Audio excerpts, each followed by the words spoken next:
नमस्कार, मैं हुमायूं सिंह और आप देख रहे हैं नेक्स्ट 9 न्यूज। उत्तर प्रदेश की सियासत में एक बार फिर से हलचल देखने को मिल रही है। वहीं अगर बात कर लिया जाए संघमित्रा मौर्य और स्वामी प्रसाद मौर्य की, तो अब कहीं ना कहीं ये अपनी पार्टी का जनाधार बचाने के लिए एक बड़ी पार्टी की तलाश में है। वो पार्टी कौन सी होगी? क्या भारतीय जनता पार्टी को छोड़कर संघमित्रा मौर्य किसी और पार्टी का रुख कर सकती है या नहीं, इस पर बड़ा सवाल खड़ा होता है। वहीं स्वामी प्रसाद मौर्य की बात करें, कुशीनगर सीट पर जिस तरीके से उनको हार का सामना करना पड़ा, माना ही जा रहा है कि अब वो एक ऐसी पार्टी के बारे में सोचते हुए नजर आ रहे हैं जिससे उनको फायदा पहुंच जाए और जो 24,000 वोट पर वो सिमट गए थे वो जनता का जनाधार फिर से मिल जाए। अब ऐसे में क्या अखिलेश यादव की तरफ रुख करते हुए नजर आएंगे? क्योंकि लेकिन अगर देखा जाए तो अखिलेश यादव की किरकिरी करते हुए स्वामी प्रसाद मौर्य हमेशा से नजर आते हैं। अब ऐसे में अखिलेश यादव उनको इतनी आसानी से अपनी पार्टी में एंटर कराएंगे या नहीं, वो राजनीतिक मजबूरी के तौर पर भी देखी जा सकती है अगर वो दोनों एक दूसरे के साथ गठबंधन करते हैं। वहीं मायावती के साथ जाने की खबरें स्वामी प्रसाद मौर्य की निकलती हुई नजर आ रही हैं। यही माना जा रहा है कि स्वामी प्रसाद मौर्य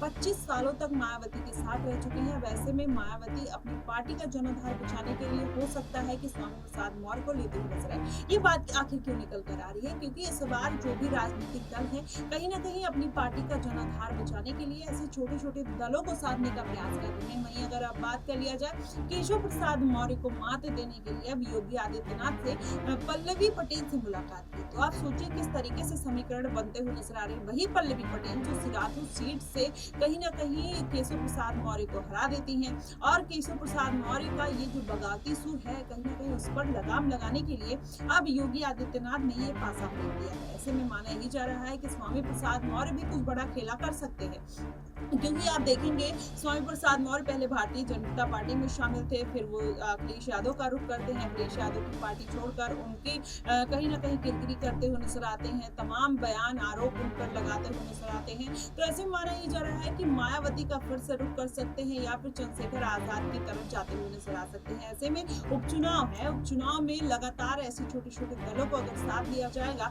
तो जाहिर तौर पर ये इस बार का उपचुनाव जो है वो निर्णायक भूमिका में रहने वाला है, क्योंकि आप देखेंगे कि इस बार का जो उपचुनाव है ये तय कर देगा कि आने वाले विधानसभा चुनाव में जो 2027 में होने वाले हैं किसकी पार्टी मजबूत है आखिरकार इस बार। क्योंकि आप कंफ्यूजन की स्थिति देखेंगे इंडिया गठबंधन और भारतीय जनता पार्टी के बीच में, क्योंकि इंडिया गठबंधन ने जिस तरीके से बेहतरीन परफॉर्मेंस दिया है, भारतीय जनता पार्टी को इस बार का बिल्कुल भी अनुमान नहीं था कि राम मंदिर का मुद्दा उठाने के बाद भी वो हार जाएंगे, लेकिन हार का सामना करना पड़ा। 370 सीटें का आंकड़ा लगाने वाली भारतीय जनता पार्टी 240 सीटों पर सिमट जाती है और एनडीए की मदद से कहीं ना कहीं अपनी सरकार बनाती है। तो ऐसे में ये जो स्थिति देखने को मिली है वो इंडिया गठबंधन की तरफ से देखने को मिली है। ऐसे में अब छोटे छोटे दलों को अगर साथ दिया जाता है तो जाहिर तौर पर उनकी जो परेशानी है वो कम होती हुई नजर आ सकती है। देखना दिलचस्प होगा कि आखिरकार इस तरीके के समीकरण बनते हुए नजर आते हैं। संघमित्रा मौर्य अगर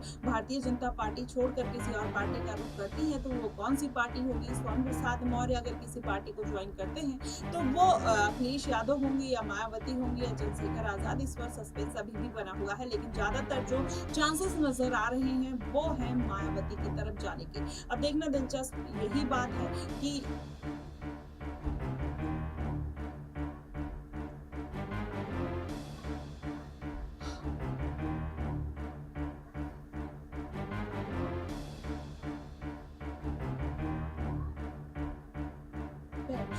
अब देखना यही होगा कि इस बार के जो समीकरण हैं वो किस तरफ जाते हुए नजर आ रहे हैं। और आपको क्या लगता है कि इस बार संघमित्रा मौर्य अगर भारतीय जनता पार्टी का साथ छोड़ेंगी तो किसकी तरफ रुख कर सकती है? स्वामी प्रसाद मौर्य किसका खेल बिगाड़ते हुए नजर आएंगे? फिलहाल के लिए बस इतना ही। देश और दुनिया की तमाम खबरों के लिए हमारे साथ बने रहिएगा।